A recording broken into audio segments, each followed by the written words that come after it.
Bien, buenos días, hermanos, hermanas. Aprovechamos la oportunidad, como siempre, para saludar a todos quienes nos sintonizan a través de nuestra página en internet, en www.iglesiacristianalaserena.cl. También vaya un saludo cariñoso para todos quienes nos ven, para todos aquellos que con frecuencia se enlazan, ¿no es cierto?, a través del internet, y para aquellos que quizás por primera vez están recibiendo esta señal, reciban todos de parte de Dios y de nosotros también una bendición de amor.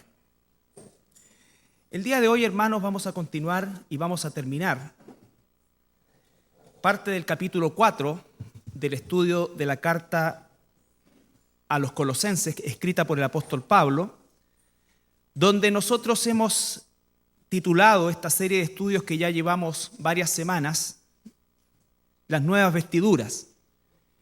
Y aunque suene muchas veces algo que quizás ya lo hemos escuchado, es cierto que nuestra naturaleza humana caída tiene una tendencia tan fuerte a volver a lo de antes, que es preciso que nosotros nos repitamos una y otra vez la concepción del Evangelio en todo su esplendor. Ya somos hijos de Dios, ya hemos recibido la salvación, ya estamos caminando en el Señor. Por lo tanto, ahora viene lo que hemos visto los días miércoles, la sobreedificación. Hay elementos que dice la carta a los Corintios que son incombustibles, que son el oro, la plata y las piedras preciosas. Y también hay elementos que son combustibles, madera, heno, hojarasca, que representa en definitiva los verdaderos materiales con los cuales nosotros estamos sobreedificando nuestra vida como hijos de Dios. Recuerde que todos nosotros vamos a ser un día evaluados por nuestro Dios, no para salvación o perdición, ya lo somos salvos, pero sí, efectivamente, Dios va a hacer cuentas con cada uno de nosotros. Por eso es tan importante entender este concepto de las nuevas vestiduras, porque abarca todos los aspectos de nuestra vida, no solamente un aspecto eclesiástico, sino que por sobre todas las cosas, saliendo de aquí. Estamos en este lugar con el propósito de ser instruidos, de fortalecernos, de alabar como cuerpo a nuestro Dios, pero el verdadero ejercicio de nuestra espiritualidad es fuera de la iglesia. Para eso es que nos preparamos. Este es un campo de entrenamiento donde ninguno de nosotros se ha graduado de nada y estamos en un constante proceso de remodelación. Pero como lo dije la semana pasada, el propósito de esta remodelación es siempre ir hacia una vida de mayor santidad. Nunca vamos a alcanzar al 100% porque eso es imposible en una naturaleza caída. Pero sí es cierto que, como el apóstol Pablo nos lo hace ver claramente, él se extiende cada día hacia adelante en la búsqueda de esa santidad. Esa santidad que no es otra cosa que vivir bajo los preceptos y bajo los principios que Dios nos entrega en su palabra. La palabra santo debe ser una de las palabras más mal entendidas en nuestra cultura latinoamericana, sobre todo por el daño que el catolicismo romano le ha hecho a esta expresión y a lo que ha transformado en idolatría. Para el común de nosotros, antes de conocer la verdad de Dios, la expresión, la palabra santo, se aplicaba a una especie de mártir que al cual se le había hecho una estatua, ¿no es cierto?, y al cual estaba siempre en la misma posición, y por supuesto podían pasar los siglos y no pasaba nada con esa estatua, porque es eso, una estatua que no tiene vida. Y la palabra santo nunca se ha aplicado a los muertos, la palabra santo se aplica a los vivos, a aquellos que estamos, ¿no es cierto?, en nuestra naturaleza pecaminosa luchando. Y la palabra santo significa, ¿no es cierto?, que estamos apartados por Dios, pero dentro o inmersos dentro de un campo de batalla donde, por cierto, dice el Señor que nos va a llevar a un lugar donde no hay ovejas, nosotros somos las ovejas, sino que hay lobos. Por eso es que tenemos que tener tanto cuidado y apreciar cada una de las indicaciones que nuestro Dios nos da para poder movernos en este mundo haciendo la voluntad de Dios. Fíjense ustedes la inmensa responsabilidad y el inmenso privilegio que tenemos nosotros, seres humanos caídos, de ser sal y luz en un mundo completamente corrompido. El Señor no nos aisló del mundo, sino que nos insertó en el mundo para que justamente fuésemos una esperanza, un faro de esperanza para aquellos que genuinamente están buscando a Dios. Es por eso que la instrucción es algo que tiene que ser permanente, y no porque lo sepamos mentalmente significa que lo hemos superado. El propósito de repetirlo cada vez es justamente por nuestra naturaleza caída, que tiene una fuerza increíble para volvernos a llevar a esa situación pecaminosa de la cual probablemente hemos salido, pero nos hemos confiado, nos hemos quedado y otra vez, ¿no es cierto?, ha vuelto el manto sobre nosotros. El Señor quiere librarnos de eso, y por eso es que hemos estado realizando este estudio durante varias semanas. Y yo espero realmente que la inversión de tiempo que tú estás haciendo principalmente surta el efecto, el propósito, que no es rellenar un espacio del día domingo, sino que verdaderamente ser motivado a buscar personalmente esa santidad. Por eso es que la llevamos a cada una de las áreas de nuestra vida, porque en todos los lugares es específicamente donde nosotros, o en cada lugar específico de acción que tenemos en la sociedad, es justamente el lugar donde Dios ha dispuesto soberanamente que nosotros brillemos como sus hijos, como sus hijas. Estuvimos analizando la semana pasada lo último en el capítulo 4, versículo 2 de Colosenses, cuando dedicamos algunos domingos a la oración. Y como lo dije al principio de estos mensajes, ¿cuánto no hay escrito acerca de la oración? ¿Cuántas fórmulas, cuántos libros se han escrito en pos de la oración? Y es tal la magnitud de volúmenes respecto a la oración que una de las cosas que concluimos a partir de esto es que es algo que sabemos que es muy importante, Pero por otro lado también el volumen de literatura que existe con respecto a la oración también deja ver el hecho de que pese a que sabemos que es sumamente importante, no la practicamos con la regularidad que debiésemos. Por eso es que hay esfuerzos por gestar calendarios de oración como nosotros mismos, como de lectura, de oración, como nosotros mismos como iglesia lo tenemos. Libros que nos presentan algunas técnicas, por decirlo de alguna manera, para orar. Todos ellos lo que buscan, en definitiva, es hacer que el pueblo de Dios ore. Porque, vuelvo a insistir, por un lado, la cantidad de volúmenes, o en la cantidad de volúmenes reconocemos la importancia y la necesidad que tenemos de la oración, pero por otro lado, esa misma cantidad denuncia el hecho de que no oramos con la frecuencia, ni en la profundidad, ni de la manera en que nosotros debiésemos hacerlo como hijos de Dios. Y no quiero sentar bases para un sentimiento de culpa ni nada por el estilo, sino que el mismo Espíritu Santo nos redarguya a través de estos mensajes de que efectivamente estamos faltos y con toda certeza siempre vamos a estar faltos. Y gracias al Señor que sea así, porque efectivamente eso nos va a llevar a buscar mucho más de Dios. Realizamos, ¿no es cierto?, ya algunos mensajes relacionados con la oración, y la semana pasada tratamos específicamente 3 pilares para una oración efectiva. Si pudiésemos, no me gustan mucho a mí esos títulos, la oración efectiva, la oración eficaz, pero pongámosles que para hacer una oración efectiva, finalmente una oración efectiva es aquella oración que Dios escucha. Y dijimos que hay 3 elementos o 3 pilares. El primero de ellos era la sinceridad. La sinceridad, presentarnos delante de Dios de manera sincera. Sinceramente, buscando a Dios para que Él cambie nuestra vida. Si nosotros nos presentamos delante de Dios con una petición, que Él obre en una área específica de mi vida, y yo sinceramente no quiero dejar ese pecado, entonces esa oración no tiene ningún efecto, porque no es la verbalización de algo solamente lo que genera el concepto de la oración, sino que realmente es la genuina intención de abandonar eso. Y como decíamos la semana pasada, va a ser un desarraigo probablemente y con toda seguridad doloroso, porque es un pecado que nos ha provocado nos da placer probablemente, es una muleta que tenemos dentro de nosotros, la que sea, ¿no es cierto? Pero que en definitiva, a la luz de la palabra de Dios, es un pecado y tenemos que agradar a nuestro Dios y necesitamos que Él sea quien saque eso.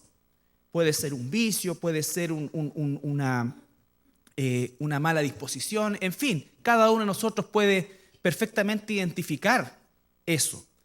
El punto es que no solamente nosotros nos presentamos delante de Dios y verbalizamos nuestro pecado, sino que además, genuinamente, estamos dispuestos a que Él meta su mano y desarraigue eso, y dependiendo de cuánta raíz tenga eso, va a ser también el dolor que vamos a sentir. Pero una vez que ese dolor ha pasado, vamos a experimentar un gozo que nunca hemos experimentado, porque Satanás también nos mantiene engañados de que la felicidad se encuentra en eso, que puedo entregarle todo a Dios menos eso, que es suficiente con lo que hago acá, allá, pero no eso. Cada uno de nosotros sabe esa situación, orgullo, envidia, tantas cosas amargura, tantas cosas que están dentro de nuestro corazón y que a veces para nosotros mismos es difícil de identificar. Por eso es que la palabra de Dios es la que nos habla, porque va a llegar un momento en que en el ejercicio de la lectura de la palabra de Dios, del estudio de la palabra de Dios, del escudriñar la palabra de Dios, las letras van a empezar a saltar hacia nuestra propia vida. Por lo tanto, lo primero es la sinceridad. O sea, yo sinceramente quiero que Dios termine con esto. Y me dispongo, a pesar del dolor que pueda ser, que se pueda causar en relación a esto, pero también tengo la confianza absoluta que Dios no me va a dar nada que yo no pueda resistir, y que si Él me está mostrando esto, también me está mostrando la salida. Así es de maravilloso nuestro Dios. Lo segundo, ¿no es cierto? No solamente nos acercamos con sinceridad, sino que también, sobre todas las cosas, y algo que no siempre hacemos, que es con gratitud. Con gratitud. La oración de un cristiano debería estar siempre enfocada y adornada por una genuina gratitud a Dios por tantas cosas, pero partiendo por aquellas que vimos: la salvación, la provisión, y porque la muerte la hemos vencido también nosotros en la persona de Jesucristo. Y que aunque muramos hoy mismo, tenemos la promesa de nuestro Salvador, que así como Él se levantó de los muertos, también nosotros seremos resucitados. Entonces, hay mucho por qué agradecer a Dios, mucho por qué agradecer a Dios. Es muy fácil concentrarse en aquello que nos falta, aquello que queremos, de aquello que carecemos o aquello que deseamos. Es muy fácil enfocarse en eso y frustrarse y tener una vida que destile amargura. Esa es nuestra naturaleza carnal, porque nuestra naturaleza carnal siempre es insatisfecha, la tuya, la mía, la de todos nosotros. Pero cuando estamos hablando de nuestra naturaleza espiritual per se es una naturaleza agradecida. Agradecida. ¿Por qué? Porque realmente entendemos lo que significa el sacrificio de Jesucristo, entendemos lo que significa el que nos haya imputado gratuitamente una salvación que no merecíamos, lo que significa de saber de qué nos ha salvado. Muy pocas veces nosotros nos ponemos a pensar de qué nos ha salvado el Señor. El mundo, a veces, cuando tú le presentas el Evangelio y les hablas de salvación, el mundo no tiene claro de qué va a ser salvado. Piensa que va a ser salvado de una vida sin propósito, piensa que va a ser salvado de una vida, de una vida sin oportunidades, porque nosotros mismos no nos encargamos de transmitir efectivamente ese concepto de gratitud y no lo transmitimos en su plena totalidad, porque tampoco estamos nosotros apercibidos realmente de lo que nos ha salvado el Señor. Cuando tú estudias el infierno, y cuando digo infierno me estoy refiriendo al lugar donde van las personas que mueren sin Cristo, y de la cual Jesús habló y predicó más que cualquier otro tema. El tema prominente en el ministerio de Jesucristo fue la liberación del infierno. Justamente porque esa es la más importante, el más importante foco o fundamento de gratitud que como hijos de Dios debemos tener. Él nos ha salvado del infierno. Él nos ha salvado de una condenación eterna. No estoy hablando de una condenación larga, no estoy hablando de una condenación muy larga, estoy hablando de una condenación eterna. Por lo tanto, el solo hecho de tener conciencia permanentemente de eso debiese a nosotros darnos siempre gratitud. Y la gratitud se expresa no solamente verbalmente, sino que permitiendo que aquel que nos salvó nos cambie para usarnos en favor de otros. Ese es el concepto de gratitud. Y el tercero, que vimos la semana pasada, es la disposición. Verdaderamente estar dispuesto a ser usado por Dios en lo que Él así estime conveniente. Y tenemos que estar alertas. Por eso es que el propósito de todo este mensaje y de toda esta serie de mensajes y de todos los mensajes en realidad es que nosotros nos mantengamos siempre alertas. Dice, velando. ¿Cuántas veces usa esa expresión la palabra? Velando, orando, estando atento. Atento de que no se pase el momento o la situación en que Dios nos va a usar. A lo mejor a algunos los va a usar durante toda una vida. A lo mejor a algunos los va a usar solamente algunos años de su vida. A lo mejor a algunos los va a usar en un momento de esa vida. La historia bíblica está llena de estos ejemplos. Cuando nosotros analizamos, por ejemplo, la vida de Esteban, Esteban alcanzó a servir, por así decirlo, algunas semanas, ni siquiera meses. Pero aprendemos de la fe de Esteban hasta el día de hoy. Él no fue usado en un ministerio de años. Cuando hablamos, por ejemplo, del mismo Juan el Bautista, se preparó 30 años para un ministerio de 6 meses. El mismo Señor Jesucristo, 30 años para un ministerio de 3 años. Entonces, cada aspecto de la Biblia nos muestra que efectivamente Dios nunca no va a usar a uno de sus hijos. Pero yo tengo que estar preparado y pendiente y atento de cuando llegue ese momento para que sea usado por Dios. Entonces, la disposición es francamente una instancia en la cual nosotros no estamos diciendo a Dios, quiero hacer esto, sino que como el apóstol Pablo, le presentamos nuestra vida genuinamente y le preguntamos, Señor, ¿qué quieres que yo haga? Por lo tanto, hermanos, bajo esos 3 pilares, desarrollamos la semana pasada el tema de la oración. Como les digo, hay muchos volúmenes escritos al respecto. Probablemente hay muchas cosas que aquí yo no voy a tocar, pero el énfasis de este mensaje es justamente en traer a la superficie aquellas cosas que muchas veces se olvidan porque se quiere usar una técnica sin haber profundizado o sin haber entendido el propósito y el sentido de la oración. Me explico. Hay gente que compra un libro que dice, ¿no es cierto?, aprenda a orar en 30 días. ¿Cómo orar esto? ¿Cómo orar efectivamente? ¿Cómo orar acá? ¿Cómo allá? Interceda por los otros. Y se llena de una literatura que no es un problema la literatura. Alguna es muy buena, otra es muy mala, otra definitivamente es apóstata. Y en las librerías cristianas están infiltradas. Hay literatura apóstata, hay literatura buena y hay literatura regular. Pero cada uno de nosotros tiene que saber distinguir eso, y la única forma de hacerlo es estar apercibido de la palabra de Dios. Entonces se compra un libro de estas características y trata de emular aquello que está puesto ahí sin un fondo verdaderamente espiritual. Es como si yo quisiera aprender alguna actividad, ¿no es cierto? Y dijese yo, por ejemplo, me voy a comprar las 10 formas de chutear un penal por Juan Pérez. Yo puedo comprar el libro y puedo hasta aprenderme cómo es que lo hace, pero si no juego fútbol, si no estoy permanentemente jugando y viéndome enfrentado a esa situación, el concepto teórico no es más que eso, un concepto teórico. Cuando hablamos de la oración es un concepto práctico. Entonces, primero tiene que haber un fondo espiritual de necesidad, de entendimiento, de obediencia, de gratitud, de disposición. Y ahí, hermano, hermana, el método que elijas, incluso el tuyo personal, porque Dios nos da libertad en eso, va a ser efectivo. Va a ser efectivo. Vamos a ver, para terminar hoy, esta parte. La próxima semana vamos a ver el testimonio.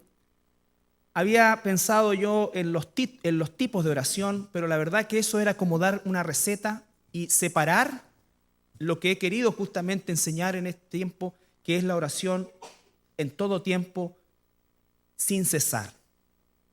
Que nosotros tengamos una conducta de oración, que nosotros tengamos una actitud permanente de oración. No pensemos que la oración solamente es un tiempo apartado con el Señor, que por supuesto es ultra necesario y es parte de todo esto. No es esto en vez de esto, es esto más esto. Lo que hace que tengamos una actitud de oración permanente. Por lo tanto, yo quería que viésemos en 1 Timoteo capítulo 2:8 algunos pasajes que nos hablan de este constante proceso de estar consciente de la presencia de Dios. Esa es la oración. Cuando hablamos de orar sin cesar, 1 Timoteo 2:8. 1 Timoteo 2:8.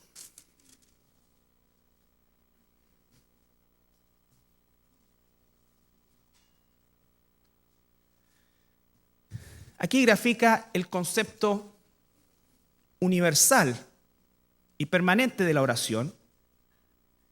El apóstol Pablo dice: quiero pues que los hombres oren en todo lugar levantando manos santas, sin ira ni contienda. Se dan cuenta que dentro de ese versículo están insertos los pilares que vimos, ¿no es cierto?, anteriormente, y todo eso tenemos que llegar a verlo ahí. Dice que todo tiempo, en todo lugar, levantando manos santas, sin ira ni contienda, con un corazón limpio, un corazón agradecido, todo eso. Pero dice en todo tiempo, en todo tiempo. El énfasis del orar sin cesar es vivir en un estado constantemente consciente que Dios está presente en cada una de las cosas que hacemos. Dios está presente en todas partes. Cuando vamos al baño, cuando estamos con alguien, cuando estamos aquí, cuando vamos para allá, cuando estamos jugando, cuando estamos practicando deporte, cuando estamos en estado de ocio. En todo tiempo está Dios. En todo tiempo está Dios. Eso es lo maravilloso de lo que es la presencia de Dios. Por lo tanto, la actitud de oración tiene que ser en la misma dirección. En la misma dirección. Vamos a poner algunos ejemplos en Nehemías capítulo 1, versículos 6 al 8. Estos son pasajes clásicos referentes a la oración. Nehemías, un hombre que vivió la cautividad babilónica, ¿no es cierto?, y que tenía un anhelo por su pueblo Israel. Nehemías capítulo 1, versículos 6 al 8. Orando en todo tiempo. Recuerden, Nehemías está trabajando. Palabras de Nehemías, hijos de Acalías. Aconteció en el mes de Kislué, en el año 20, estando yo en Susa, capital del reino, que vino Anani, uno de mis hermanos, con algunos varones de Judá, y les pregunté por los judíos que habían escapado, que habían quedado de la cautividad y por Jerusalén. Y me dijeron: el remanente, los que quedaron de la cautividad allí en la provincia, están en gran mal y afrenta, y el muro de Jerusalén derribado y sus puertas quemadas a fuego.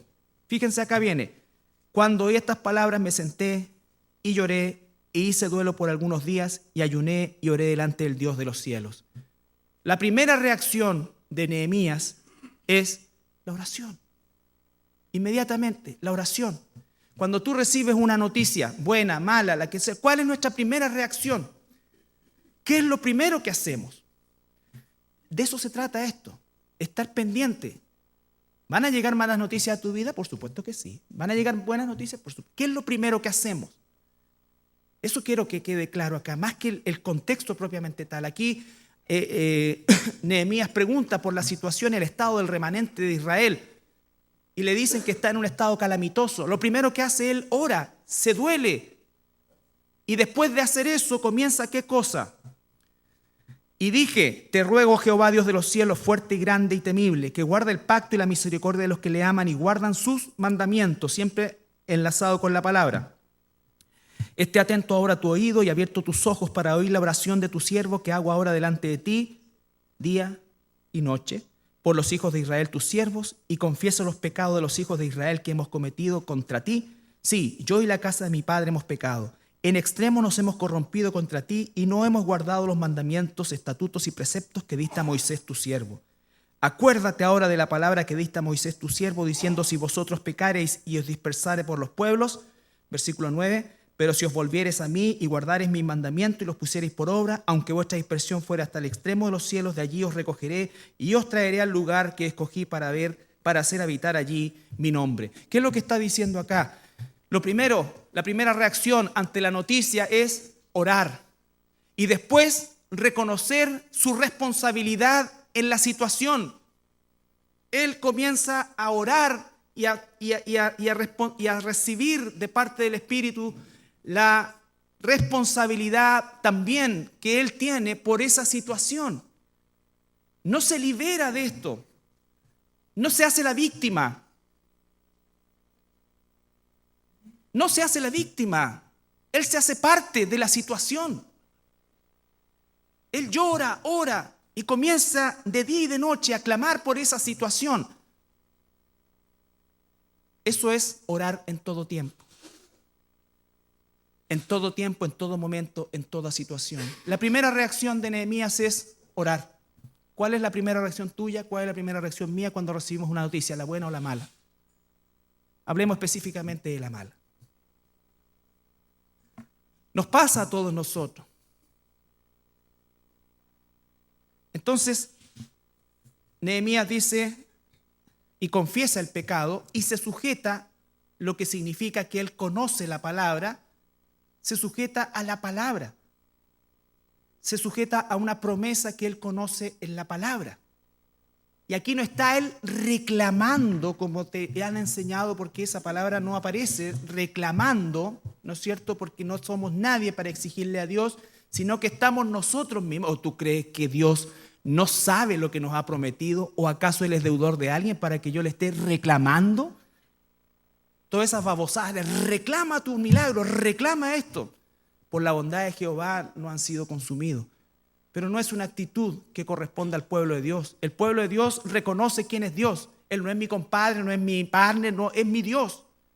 Soberano y dueño de todo y dueño de hacer lo que se le antoje conmigo, contigo y con todo lo que Él tiene, porque todo es de Él. Lo único que hago es recordarme yo, por medio de la palabra, que hay una promesa de Dios.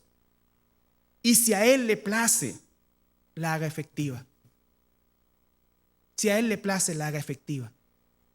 Pero cuidado con andar exigiendo o tomando una posición de exigencia a Dios, porque a Dios no se le exigen cosas. Él sabe perfectamente lo que va a dar y lo que no va a dar. Ninguna exigencia nuestra va a hacer que Dios cambie sus propósitos ni lo que Él ya ha establecido. Entonces, Nehemías clama a Dios y el clamor es un clamor de arrepentimiento. Él no dice por culpa de esos que fieron, por culpa de los sacerdotes que se pervirtieron, por culpa de esto. No, Él se incluye dentro de eso. Oye, ¿por qué tú no estás yendo a en la iglesia? A mí no me pescaron, no me dijeron, no me esto. Siempre le echamos la culpa a otro. Siempre las personas amargadas le echan la culpa a otro.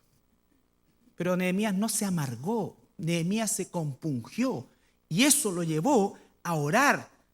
Los que han leído el libro de Nehemías saben en qué derivó todo esto, en la reconstrucción de los muros de Jerusalén, porque él no se amargó. Si él se hubiese amargado, no habría pasado absolutamente nada. El 90% de los cristianos nos amargamos y por eso es que nunca salimos de la situación y la condición en que estamos. ¿Por qué? Porque probablemente lo primero que hacemos no es orar.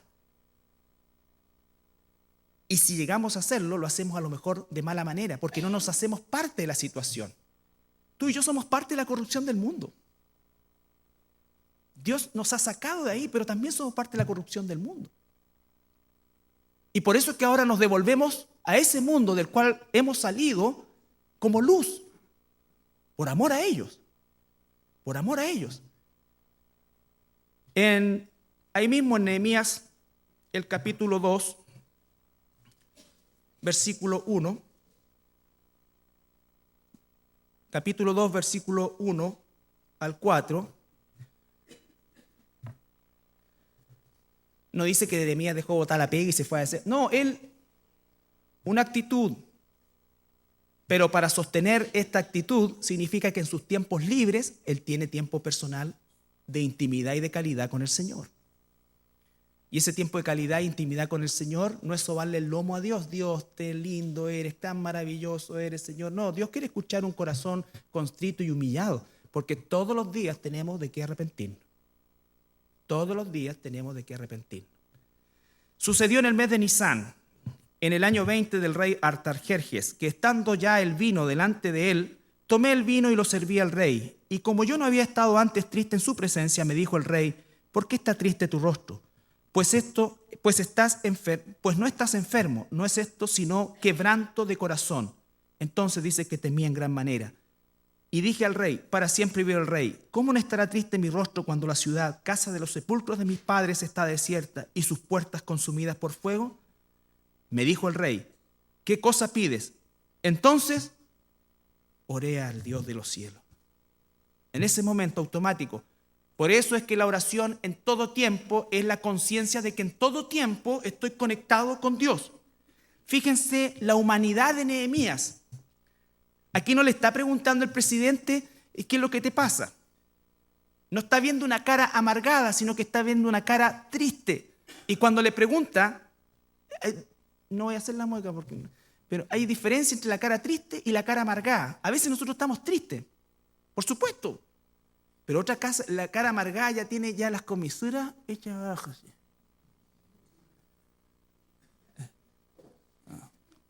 Que aunque se ríe al lado. No, la persona puede, por supuesto, yo he estado triste, tú estás triste. Hay situaciones que nos producen tristeza. Claro que sí, si somos seres humanos. Sin embargo, el rey le pregunta, bueno, ¿qué es lo que quiere?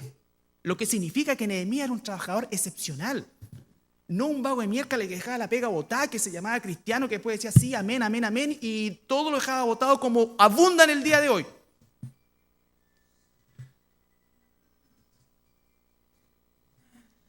Como abunda en el día de hoy. Como abunda en el día de hoy. Entonces dice que él ora, está en comunión con Dios. Está en comunión con Dios ahí. Dios le responde inmediatamente.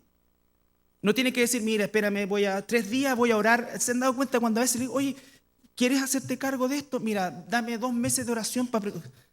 No querí nomás. No hay cuestión. Mira, yo estoy orando todavía a ver si...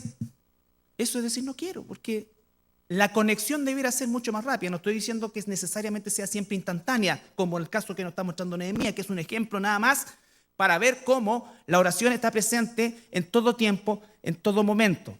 Pero para que eso ocurra, tengo que tener una conexión de intimidad con el Señor de buena calidad, que en definitiva genere esta situación de permanentemente estar consciente de que Dios está conmigo, está presente, que es parte también del temor de Dios, que Dios nos ve todo el tiempo, que Dios sabe exactamente lo que estoy pensando, no solamente está viendo mis actos, sino que está viendo mis pensamientos y lo sabe perfectamente. Lo sabe perfectamente. Vamos a ir a Daniel, otro hermano que es un clásico.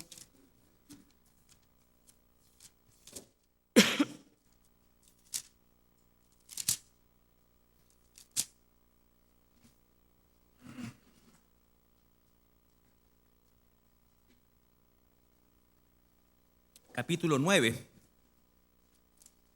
Bueno, Daniel, me voy a enfocar en este capítulo 9, pero ustedes saben, el capítulo 6, cuando tratan los envidiosos de buscar algo para sacarlo de la posición de autoridad en que se encuentra, pero obviamente no encuentran nada, y Daniel dice claramente, ¿no es cierto?, que él permanece fiel al Señor y llega la condena de Daniel, ¿no es cierto? La condena de Daniel era el foso de los leones, pero Dios lo guarda y lo protege de allí. Pasa el tiempo y ahora Daniel está estudiando la Biblia. Daniel estaba a cargo de prácticamente todo el reino. Estaba aquí a esta altura bajo el rey de Medo-Persa. Todo el reino, pero ¿qué es lo maravilloso de esto? Que a pesar de la cantidad de responsabilidades que él tenía, él estaba leyendo la palabra, lo que significa que esto era un ejercicio habitual. En el año primero, capítulo 9 de Daniel, versículo 1, en el año primero de Darío, hijo de Asuero, de la nación de los Medos, que vino a ser rey sobre el reino de los caldeos son los babilonios, en el año primero de su reinado, yo Daniel miré atentamente los libros, el número de los años que habló Jehová al profeta Jeremías, que habían de cumplirse las desolaciones de Jerusalén en 70 años. ¿Y qué hace? Y volví mi rostro a Dios, el Señor, buscando en oración, en ruego, en ayuno y en cilicio y ceniza. Y oré a Jehová mi Dios e hice confesión diciendo: ahora, Señor Dios grande, digno de ser temido, que guardas el pacto y la misericordia con los que te aman y guardan tus mandamientos. Fíjense, la expresión de Nehemías, la expresión de Daniel, todo enfocado en la palabra, la palabra, la palabra, la palabra. Si no hay palabra, no hay obra del Espíritu. Y él confiesa: hemos pecado, hemos cometido iniquidad, hemos hecho impíamente y hemos sido rebeldes. Y nos hemos apartado ¿de qué cosa? De tus mandamientos y de tus ordenanzas. No hemos obedecido a tus siervos los profetas, que en tu nombre hablaron a nuestros reyes, a nuestros príncipes, a nuestros padres y a todo el pueblo. Y continúa la oración. Entonces, una oración de confesión. La palabra le habla, se da cuenta del tiempo que está viviendo y ¿qué es lo primero que hace? ¿Salir corriendo a hablar con alguien? No, ora al Dios de los cielos. Después habrá tiempo de comunicarlo, de hablarlo. Y después de la oración hay una confesión. Porque Daniel se hace parte también, aun cuando pudo ni siquiera haber estado él como parte activa de lo que pasó o de lo que causó el cautiverio babilonio, pero él se hace parte de eso. Se hace parte. ¿Recuerdan cuando Jesús está, no es cierto, y hay un fariseo y dice: Señor, te doy gracias que no soy como este otro, que es así, que es allá, que allá, que allá? El Señor dice: no, este bajó perdonado y este otro no. ¿Por qué? Porque nosotros somos parte de esto también. Y por eso es que debemos nosotros buscar a Dios para la salvación de otros también.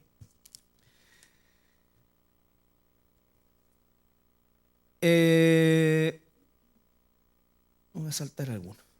Salmo 4:1.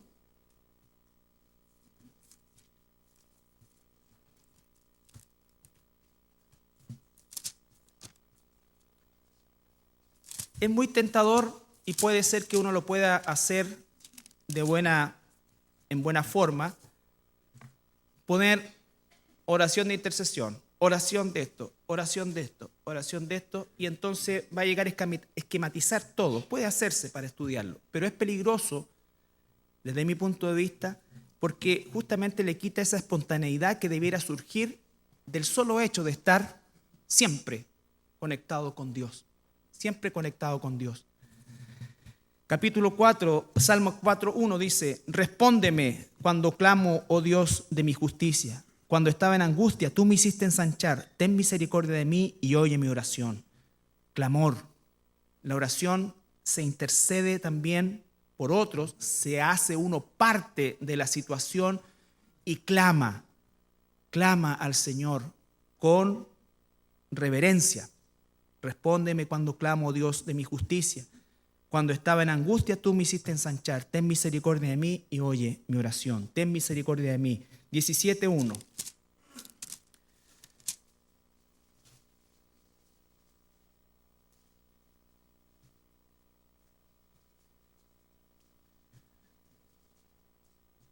Oye, oh Jehová, una causa justa. Está atento a mi clamor. Escucha mi oración, hecha de labios sin engaño. Hecha de labios sin engaño, oración sincera, clamor. Los salmos son el ejemplo más claro que tenemos en la Biblia de oración. Los salmos son oraciones, todos. Oraciones de hombres que buscaban en distintos momentos de su vida la presencia de Dios, orar en todo tiempo. Salmo 88:13.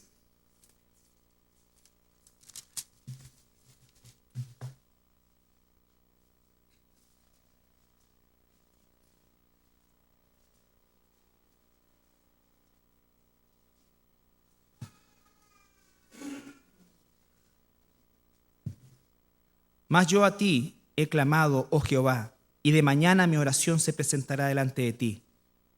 de mañana mi oración se presentará delante de ti. Dice el Señor, buscarlo de mañana, en la tarde, en la noche, en todo tiempo. No solamente en la mañana, sino que en todo tiempo. No podemos todo el tiempo con seguridad estar en un sitio apartado, pero sí todo el tiempo estamos conectados con el Señor, estamos conectados con su palabra.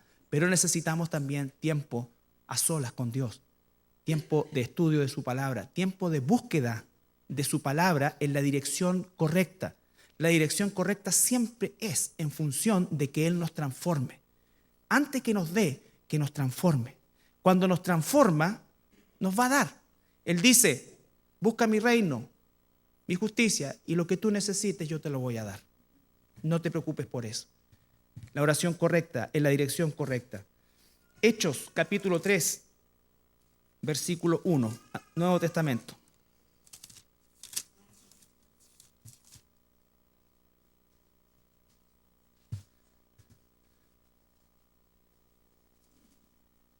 Todos estos son pasajes para ver el concepto de en todo tiempo. En todo tiempo. Hay tiempo para ir de rodillas de manera personal con Dios, hay tiempos para hacerlo cuando estamos trabajando, hay tiempo cuando nos llega una noticia, hay tiempo cuando hay una conversación con un superior, en fin, es dinámica. Hechos 3:1 dice, Pedro y Juan subían juntos al templo a la hora novena, la de la oración. Hay también oración congregacional, hay tiempo también en que oramos congregacionalmente, también es parte de todo tiempo. No es solamente individual, no es solamente buscar, no es solamente acá, allá, no es solamente en la mañana, sino que en todo tiempo, y también hay un tiempo para una oración corporativa. Por eso es que existe la oración corporativa también, con la motivación correcta. Hechos capítulo 12.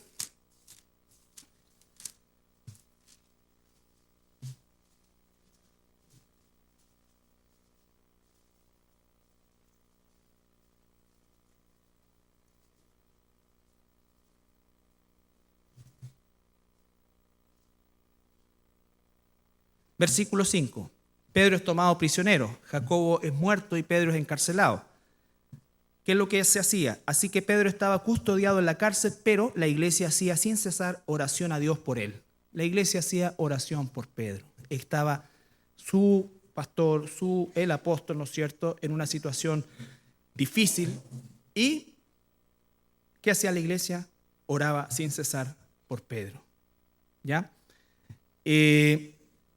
También en Mateo capítulo 5, versículo 44.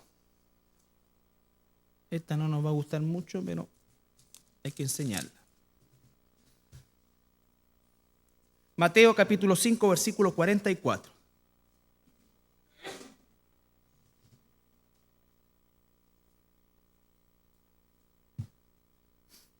¿Cómo es que podemos vencer el mal si hacemos igual mal? Yo no sé si en tu listado de oración o en tu tiempo de oración hay espacio para aquellos que te ultrajan, aquellos que te tratan mal, aquellos que no son justos contigo, aquellos que normalmente son gente del mundo que está sobre nosotros o personas que han buscado hacernos daño, ¿no es cierto? ¿Cuál es nuestra reacción? ¿Cuál es nuestra búsqueda? Dice el Señor, pero yo os digo, amad a vuestros enemigos, bendecid a los que os maldicen, haced bien a los que aborrecen y orad por los que os ultrajan y os persiguen. Versículo 45, para que seáis hijos de vuestro Padre que está en los cielos, que hace salir su sol sobre malos y buenos y que hace llover sobre justos e injustos. Porque si amáis a los que aman, ¿qué recompensa tendréis? ¿No hacen también lo mismo los publicanos? Y si saludáis a vuestros hermanos solamente, ¿qué hacéis de más? ¿No hacen también así los gentiles? Sed pues vosotros perfectos como vuestro Padre que está en los cielos es perfecto. Imagínense, este es un signo de madurez. Oración en todo tiempo, bajo toda circunstancia, en todo momento, por todas las personas. Mateo 26, 41.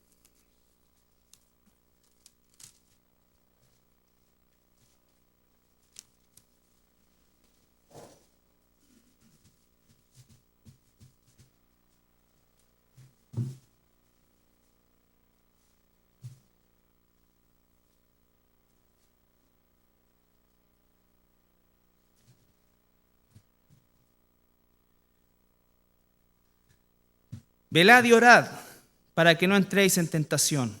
Todos vamos a ser tentados, todos somos tentados en distintas áreas de nuestra vida. Por lo tanto, no podemos pedir no serlo, porque es parte del programa que Dios ha establecido para su pueblo. Velad y orad para que no entréis en tentación. El espíritu, la verdad, está dispuesto, pero la carne es débil. Entonces dice, orad, velad y orad, porque sé que también voy a ser tentado. ¿Qué voy a hacer cuando sea tentado? ¿Cuál va a ser mi reacción? Orar, orar, orar. ¿No es cierto? Orar. Pero recuerden que la oración sin acción es muerta. La oración tiene que conducirme a una acción. Vamos a terminar con Romanos. Nos quedan Romanos 1:9.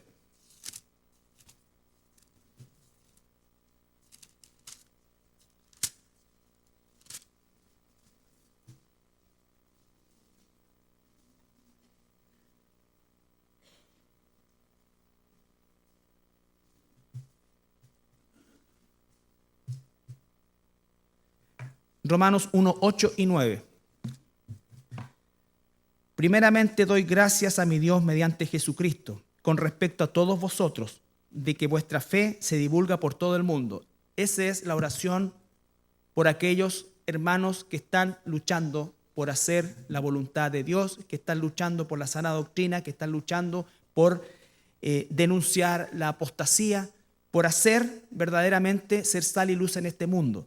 La oración por aquellos que no lo están haciendo debe ser siempre una oración de arrepentimiento, de quebrantamiento. Y si eso no ocurre, entonces dice el Señor que pueden estar cometiendo el pecado contra el Espíritu Santo cuando no hay arrepentimiento, y eso significa que nunca han sido hijos de Dios. La oración fervorosa siempre está por aquellos que están peleando, aquellos que están en la brecha. Primeramente doy gracias a mi Dios mediante Jesucristo con respecto a todos vosotros de que vuestra fe se divulga por todo el mundo, porque testigo me es Dios a quien sirvo en mi espíritu en el evangelio de su Hijo, de que sin cesar hago mención de vosotros siempre en mis oraciones. Mención de vosotros siempre en mis oraciones. Siempre están pendientes porque ustedes están luchando, porque ustedes están dando la buena batalla de la fe.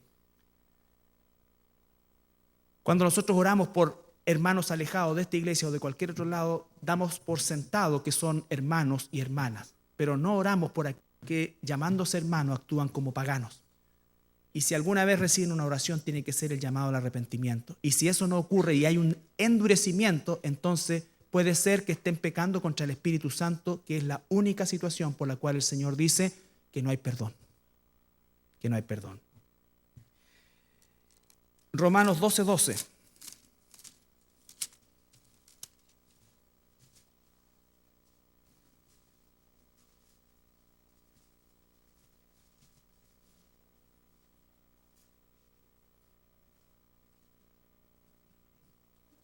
Desde el versículo 11, Romanos 12:11.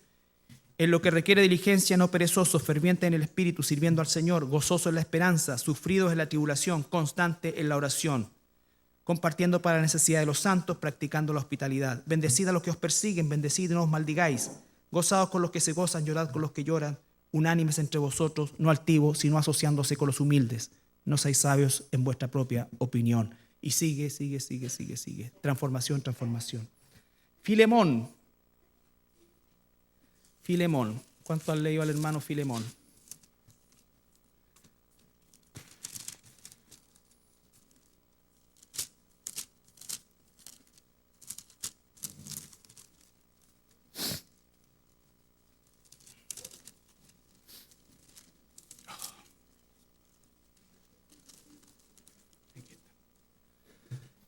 Tiene un solo capítulo Filemón. Está antes de Hebreos.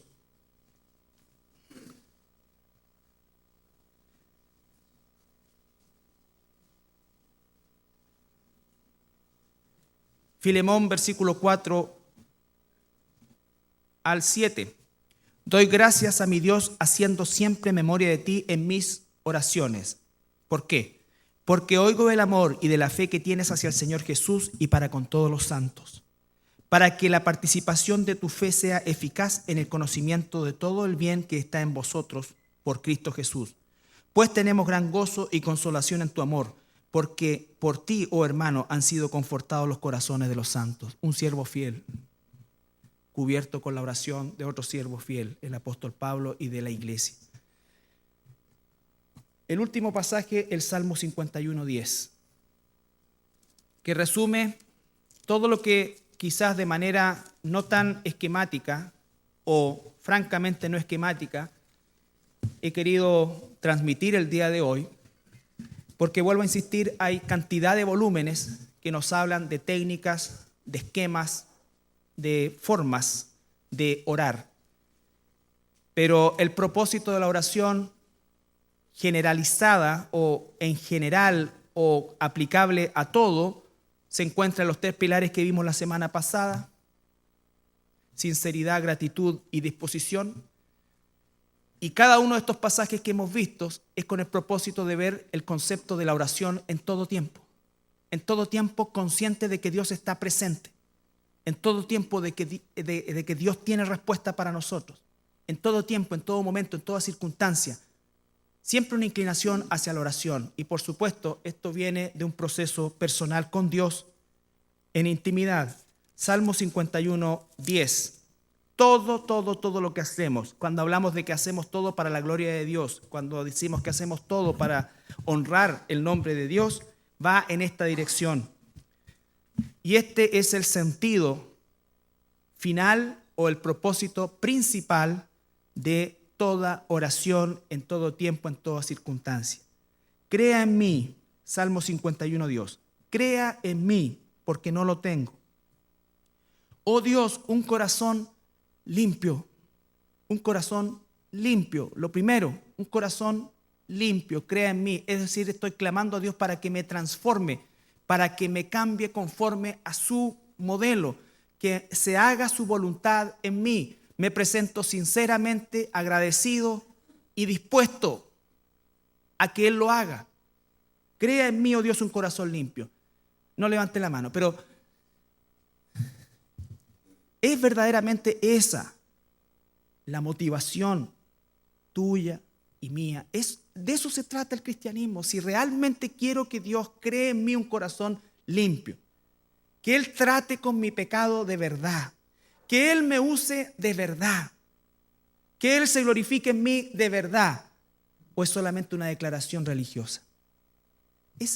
Ahí está la esencia de todo lo que hacemos. Por eso es que la Biblia dice, por sus frutos se conoce.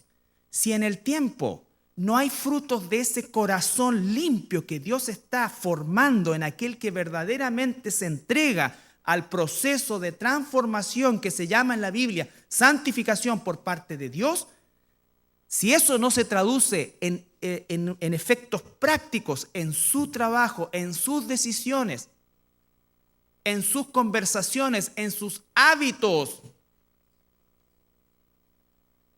entonces no estamos verdaderamente enfocándonos correctamente en la oración. Y no importa si es que aprendemos técnicas de hacerlo o aprendemos maneras de hacerlo, no está cumpliendo el propósito. Porque la oración nunca tiene un propósito de ensalzarnos a nosotros. La oración siempre tiene el propósito de enaltecerlo a Él, de glorificarlo a Él, de que Él crezca y que nosotros disminuyamos. Ese es el propósito de la oración. Por eso es que la oración tiene un espacio particular también. No es para vanagloriarse con la oración. Mira, hermano, yo soy un hombre de oración. ¿Han escuchado a personas así? Soy una mujer de oración. Ya parte mal, porque nunca es para ensalzarse uno.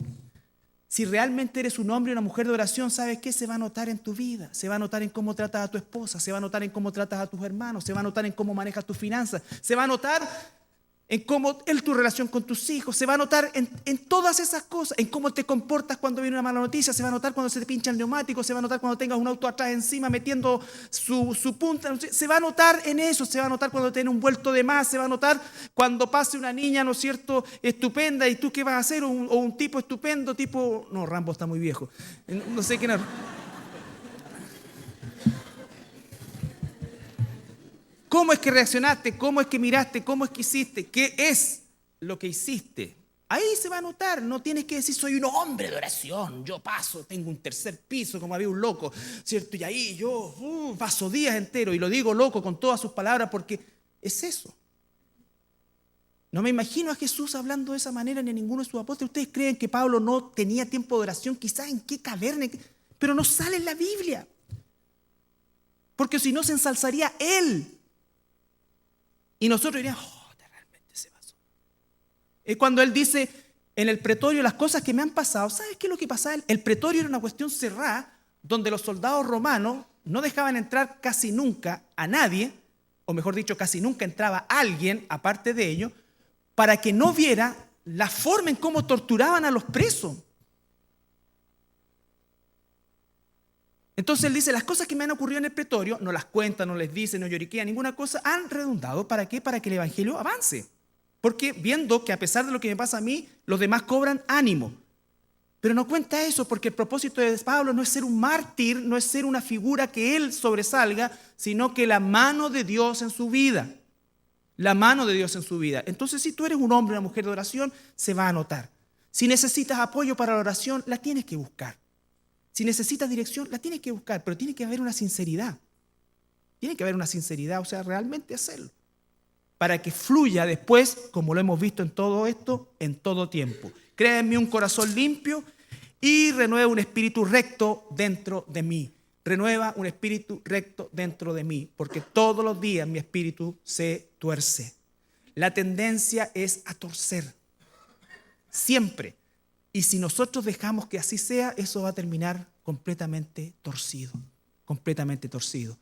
Entonces, la próxima semana vamos a ver aspectos del testimonio, que es en definitiva el reflejo de esa vida de oración, que no es solamente en algunos momentos del día, aunque hay momentos del día en que necesito tener profundidad con el Señor, pero que es en todo tiempo, en toda circunstancia, en toda situación que nos toca vivir. Frente a una decisión, de repente uno dice, yo oré al Señor y automáticamente si estamos en sintonía con el Señor va a poner la decisión correcta, va a poner la palabra correcta. Y vamos a ver la mano de Dios guiando nuestra vida. Hermanos, hermanas, quiera Dios que todos nosotros seamos hombres y mujeres de oración, que eso se plasme en una vida transformada, en un mundo, como lo dije la semana pasada también, realmente opaco, en un mundo que por más que trata de hacer fiesta de las cosas, es un mundo completamente triste, amargo, opaco. Y los que debemos llevar la verdadera alegría somos nosotros, el pueblo de Dios. Los que debemos llevar, no ser dicharachero, no que sea el alma de la fiesta, no. Verdaderamente que en ti y en mí haya esa luz que la gente no tiene, que eres capaz de gozar, que eres capaz de disfrutar, a pesar de lo que puedas estar viviendo. A pesar de lo que puedas estar viviendo. Que eres capaz de darte en favor de otros, a pesar de que nadie te ha dado nada a ti. Es lo que la gente piensa, pero siempre hay alguien que dio algo para ti. Entonces, es ese corazón de gratitud que no me canso de insistirlo en mi vida y espero que también en la tuya. Nos ponemos de pie para orar.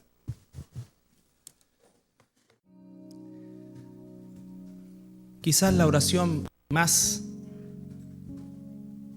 profunda que registra la Biblia es la oración de nuestro Señor Jesucristo.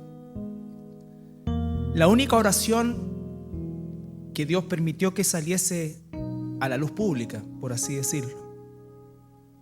La oración en el huerto de Getsemaní, donde el Señor Jesucristo clamó al Padre para que le fortaleciese en hacer su voluntad. Ese es un ejemplo para todos nosotros.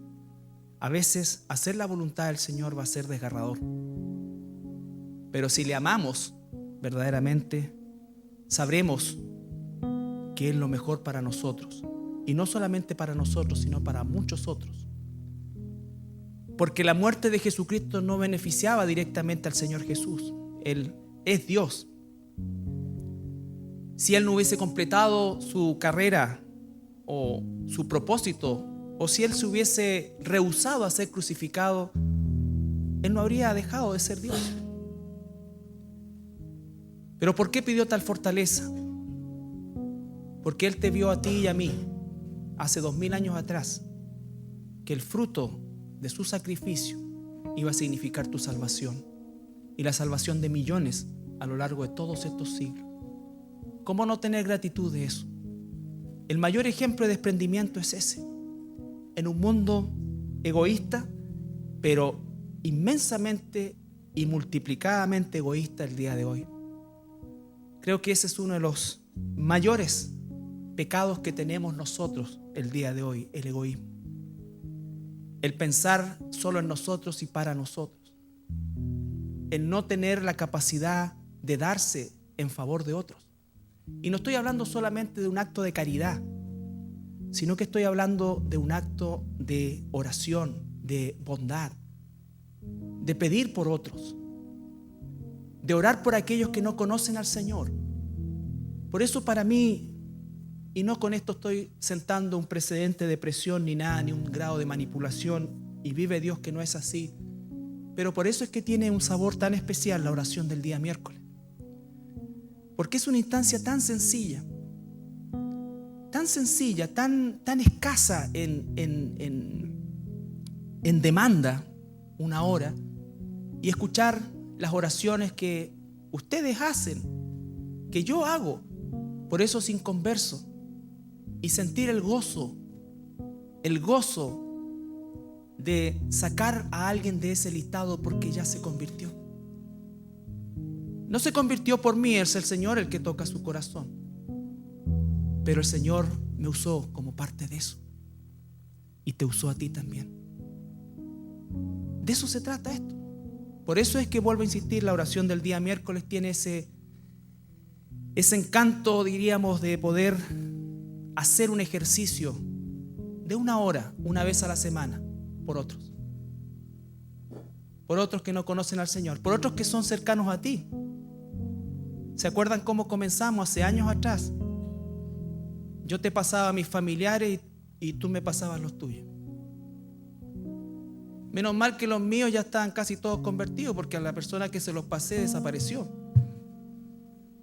Si hubiese dependido de ella, todavía estarían inconversos. Pero me regocijo al orar todavía por personas que yo sé que orar por ellos, Dios los va a convertir aunque pasen los años.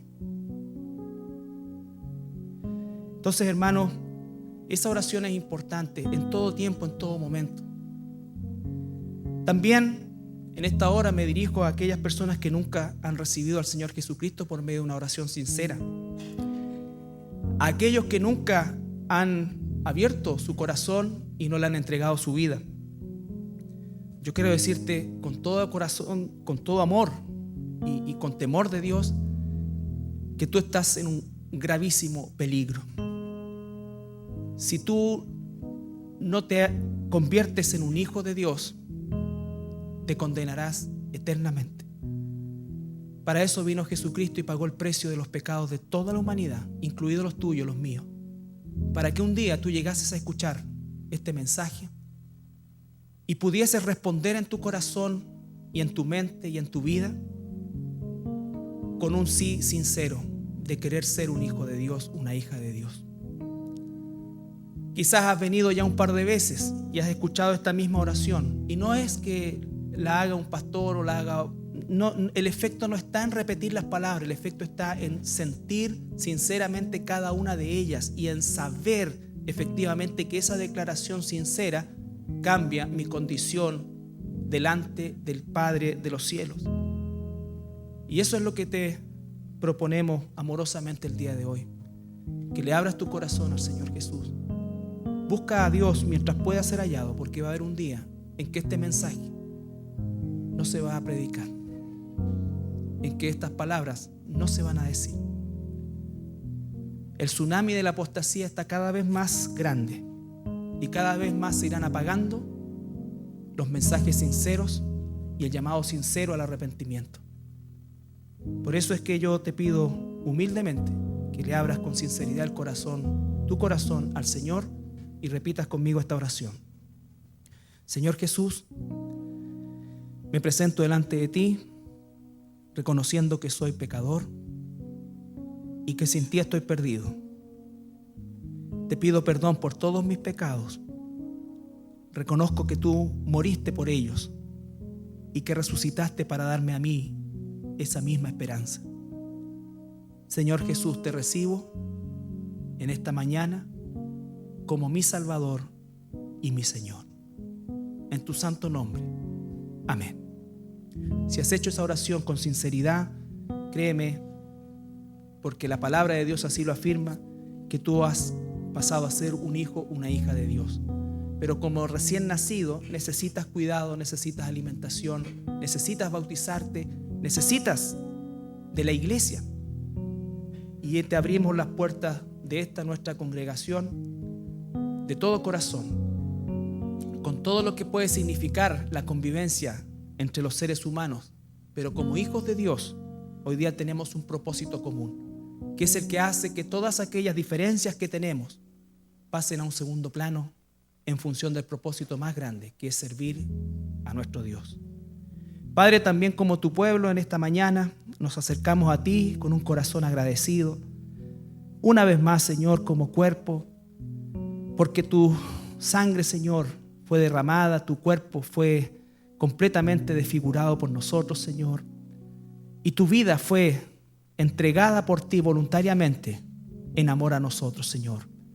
Sabiendo que no había ninguna otra manera de que la humanidad alcanzase salvación, tú dispusiste, Señor Jesús, el venir aquí por nosotros, Padre.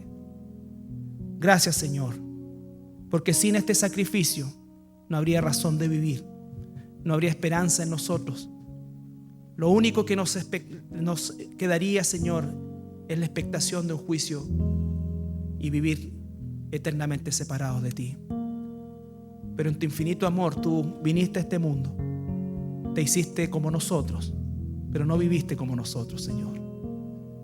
Moriste por nosotros para que nosotros, Señor, cargásemos en ti todo nuestro pecado y fuésemos tratados por el Padre como si fueras tú. Gracias, Señor Jesús. Te amamos, te glorificamos en tu santo nombre.